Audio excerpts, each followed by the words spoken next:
Well, in the early days on Jefferson Boulevard was my first shop in 1946. I was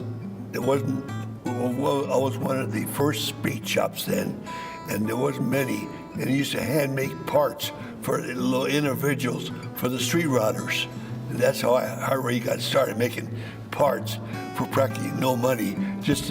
I had a little lathe in my backyard, and started my prior to 46 making parts for all the guys. That's how I got started.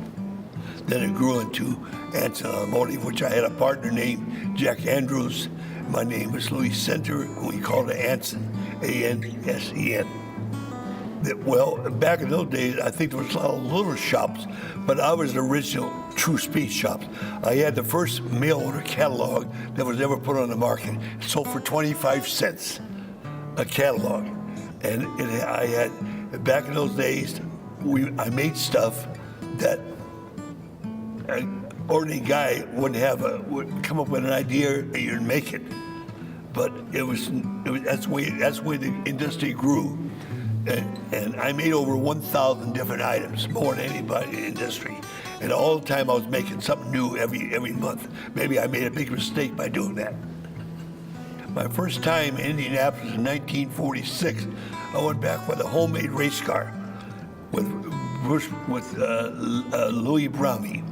And we got the race car, we built it in my shop in Jefferson Boulevard. We went back to Spider Webb, drove the car. We finished fourth in Indianapolis. Fourth. And I think that particular year, if it wouldn't have split a gas tank at 400 miles, we probably could have won the race. It was a homemade car. And we got through with the car. We had no money for gasoline to go back to the racetrack. I had to go to all my friends and borrow money to go back to the racetrack. The people those days, you didn't want a car, a hot rod. The people didn't like it. They called it high performance.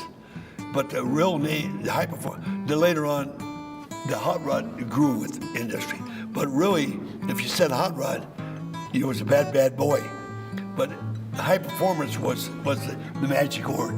But see, a lot of people don't realize, like you told me, the old history of the hot rod industry.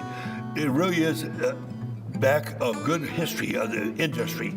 And people knew the real background, such people as Eskandarian, Harry Weber, and all the guys. When we started SEMA, they were the original guys. And when we went to start SEMA, I personally went out myself and tried to solicit to get members for SEMA. In fact, some of them didn't even want to join. They didn't think we needed SEMA. But when they found out later that we didn't need SEMA, SEMA was the greatest thing we ever done for the industry.